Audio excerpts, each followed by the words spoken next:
출애굽기 14장 15절에서 31절.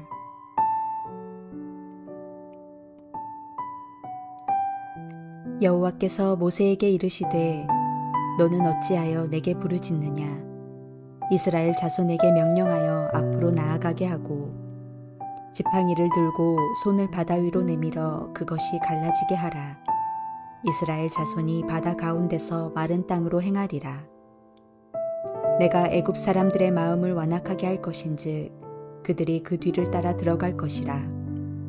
내가 바로와 그의 모든 군대와 그의 병거와 마병으로 말미암아 영광을 얻으리니 내가 바로와 그의 병거와 마병으로 말미암아 영광을 얻을 때에야 애굽 사람들이 나를 여호와인 줄 알리라 하시더니 이스라엘 진 앞에 가던 하나님의 사자가 그들의 뒤로 옮겨가매 구름 기둥도 앞에서 그 뒤로 옮겨 애굽 진과 이스라엘 진 사이에 이르러 서니 저쪽에는 구름과 흑암이 있고 이쪽에는 밤이 밝음으로 밤새도록 저쪽이 이쪽에 가까이 못하였더라.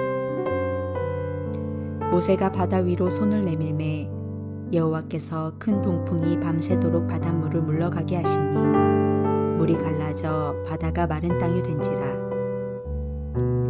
이스라엘 자손이 바다 가운데를 육지로 걸어가고 물은 그들의 좌우에 벽이 되니 애굽 사람들과 바로의 말들 병거들과 그 마병들이 다 그들의 뒤를 추격하여 바다 가운데로 들어오는지라. 새벽에 여호와께서 불과 구름 기둥 가운데서 애굽 군대를 보시고 애굽 군대를 어지럽게 하시며 그들의 병거 바퀴를 벗겨서 달리기가 어렵게 하시니 애굽 사람들이 이르되 이스라엘 앞에서 우리가 도망하자. 여호와가 그들을 위하여 싸워 애굽 사람들을 치는도다. 여호와께서 모세에게 이르시되 내 손을 바다 위로 내밀어 물이 애굽 사람들과 그들의 병거들과 마병들 위에 다시 흐르게 하라 하시니 모세가 곧 손을 바다 위로 내밀매 새벽이 되어 바다의 힘이 회복된지라. 애굽 사람들이 물을 거슬러 도망하나 여호와께서 애굽 사람들을 바다 가운데 엎으시니 물이 다시 흘러 병거들과 기병들을 덮되 그들의 뒤를 따라 바다에 들어간 바로의 군대를 다 덮으니 하나도 남지 아니하였더라. 그러나 이스라엘 자손은 바다 가운데를 육지로 향하였고 물이 좌우에 벽이 되었더라.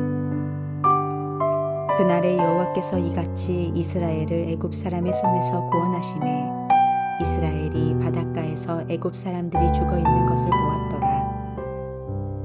이스라엘이 여호와께서 애굽 사람들에게 행하신 그 큰 능력을 보았으므로 백성이 여호와를 경외하며 여호와와 그의 종 모세를 믿었더라.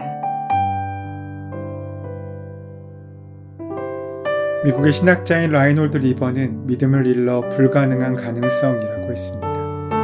이 세상에서 하나님의 뜻을 이루며 산다는 것은 현실적으로는 불가능한 일입니다. 인간의 뿌리 깊은 죄성 때문입니다. 하지만 그런 꿈과 지향이 없다면 인간 공동체는 무너지고 말 것입니다. 불가능해 보이지만, 아니 우리에겐 불가능한 일이지만 하나님께 맡겨 하나님의 역사를 기대할 때 그 꿈은, 그 불가능은 반드시 이루어질 가능성으로 바뀌게 될 것입니다. 믿음이란 바라는 것들을 실현하는 것이고 눈에 보이지 않는 것들을 꿰뚫어 보는 것입니다. 아무리 눈이 좋아도 우리는 바다의 난기를 볼 수 없습니다. 하지만 세상을 만드신 하나님께서는 그 길을 보고 계십니다. 우리의 눈에 보이지 않는다고 해서 없는 것은 아닙니다. 이제 이스라엘 백성이 할 일이라고는 가만히 서서 보는 것뿐이었습니다. 하나님께서는 구름 기둥을 세우시고 밤새 동풍을 불게 하셔서 친히 당신의 백성들을 위해 싸우십니다. 이제 이스라엘 백성들 앞에 놓여있는 싸움은 창과 칼로 맞서는 싸움이 아니고 하나님께서 친히 싸우신다는 사실, 이 사실을 믿는지 안 믿는지의 싸움입니다. 오죽하면 몸은 그냥 가만히 있으면 되는 것입니다. 그런데 그 가만히 있는 것이 쉽지는 않았던 것 같습니다. 15절 후반부 말씀 가운데 이스라엘 자손에게 명령하여 앞으로 나아가게 하고 지팡이를 들고 손을 바다 위에 내밀어 그것이 갈라지게 하라. 이스라엘 자손이 바다 가운데서 마른 땅으로 행하리라. 이 명령은 부당해 보이는 명령입니다. 넘실거리는 물을 향해 가라는 명령처럼 우리를 어렵게 만드는 것이 어디 있습니까? 모세에게는 바로의 군대와 병거는 없었지만 하나님께서 함께 하시는 기억의 매개물인 지팡이가 있었습니다. 그가 손을 바다 위에 내밀면 바다가 갈라지라는 것입니다. 전대미문의 사건이 예고되었지만 그것을 마음으로 받아들이기란 여간 어려운 일이 아니었을 것입니다. 자칫하면 놀림감이 될 수도 있는 순간입니다. 하지만 모세는 그때 하나님의 명령대로 행합니다. 믿음이란 계산하는 것이 아닙니다. 하나님을 신뢰하고 모험의 자리로 나아가는 것입니다. 이스라엘 진압해 가던 하나님의 사자가 그들의 뒤로 옮겨가자 구름 기둥도 그리로 이동했습니다. 자연스럽게 애굽진과 이스라엘 진 사이에 경계가 생겼습니다. 하나님께서 그어놓으신 그 경계는 누구도 철폐할 수 없었습니다. 애굽 진영에는 구름과 흑암이 있었고 이스라엘 진영에는 빛이 있었습니다. 그것은 마치 그들의 운명을 보여주고 있는 것 같습니다. 마침내 모세가 바다 위로 손을 내밀자 동풍이 불어왔습니다. 그리고 그 바람이 밀려 바닷물이 물러갔고 바다가 마른 땅과 같이 되었습니다. 이스라엘 백성들은 좌우의 벽처럼 일어선 바다 사이를 걸었습니다. 벽처럼 일어난 물은 이스라엘 사람들이 얼마나 큰 절박한 상황 속에 있는지를 보여주는 것뿐만 아니라 그런 그들 안에 현존하셔서 그 불가능한 가운데 길을 만드시는 하나님의 전능하심을 드러내고 있습니다. 이사야는 그런 구원의 체험을 이렇게 표현합니다. 내가 물 가운데 지날 때에 내가 너와 함께 할 것이라.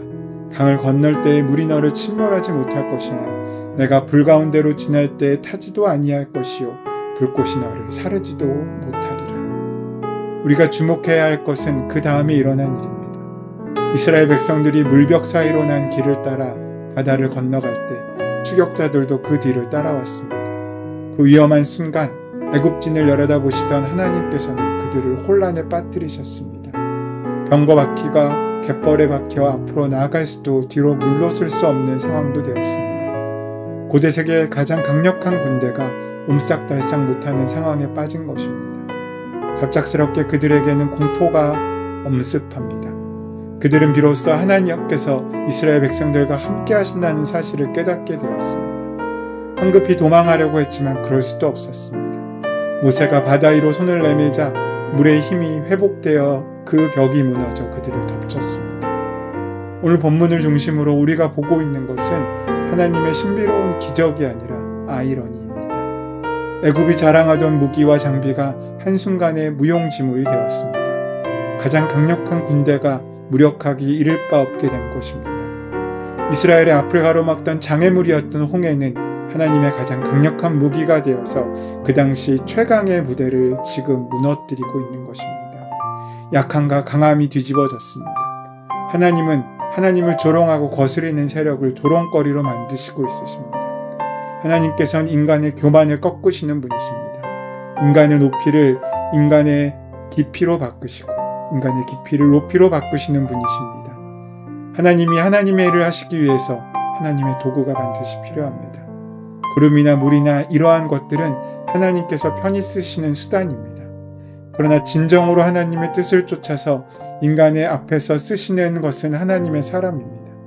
모세는 그렇게 하나님의 손에 들려진 무기입니다. 바로 이런 것들을 통해서 바로의 군대와 싸워 이기고 있은 것입니다. 모세가 일단 믿고 손을 내밀자 하나님의 싸움이 시작되었습니다. 모든 기적들이 모세의 순종 이후에 시작되는 것을 우리는 볼 수 있습니다. 믿고 순종할 때 하나님께서 일하시는 것입니다.